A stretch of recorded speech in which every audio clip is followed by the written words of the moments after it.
մեր տղաներին սահմաններում առողջություն ու համբերություն ուժ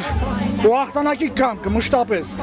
խաղաղության պայմաններում է միայն հնարավոր այսպիսի բարիք ստեղծելը։ Այսպես կենացներով ուրախ տրամադրությամբ Գորիսում տրվեց թթի փառատոնի մեկնարկը։ Առաջին անգամն է այս փառատոնը կազմակերպվում։ Սա հնարավորություն է զբոսաշրջային քաղաքի համար ներկայանալու ոչ միայն իր գեղեցիկ վայրերով, նաև ավանդույթներով, համեղ ուտեստներով։ Գորիսը հայտնի է իր տոլմայով,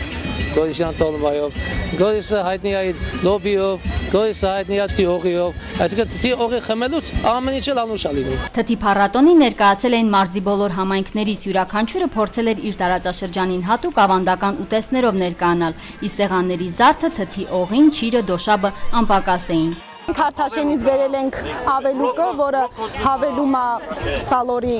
թթվաշի հետ։ Մենք բերել ենք բյուտը, որը պատրաստվում է ցորենից, արդեն իսկ բոված ցորենից, եւ պատրաստել ենք ղափամա։ Թթի փառատոնին ներկայացել էին հանրապետության աշխարհի տարբեր անկյուններից բազմաթիվ հյուրեր, գորիսեցիների հյուրասիրությունից համեղ ուտելիքներից հիացած էին։ На мой взгляд, настоящий праздник, так неожиданно. Սա իսկական տոն է, այնքան անսպասելի է շաբաթօր հնարավորության զարթնել ու այսքան ուրախ դեմքեր տեսնել, այսքան համեղ կերակուրներ համտեսել։ Մենք մտադիր էինք այսօր մեկնել քաղաքից, բայց հիմա մտածում ենք ամբողջ օրն այստեղ մնալ։ Փառատոնի ներկայացված էր ոչ միայն Զանգեզուրյան ավանդական խոհանոցը, նաև ձեռքի աշխատանքներ։ Փառատոնի մասնակիցները հնարավորություն ունեին ծանոթանալու տեղի մշակութային ավանդույթներին։ Մենք այսօր ներկայացնում ենք թթի փառատոն, նաև ռեսուրս կենտրոնի բոլոր կանանց աշխատանքները։ Թթի փառատոնը համաքաղաքային տոնի էր վերածվել, մասնակիցներն ասում էին, որ վերջին տարիներին մարդիկ այսքան ակտիվ չէին եղել։ Այդ ցուցահանդես վաճառքները եւ այլ խիստ տարբերում է։ Առաջ ոնց որ պարտականություն ուներ դրել էին եւ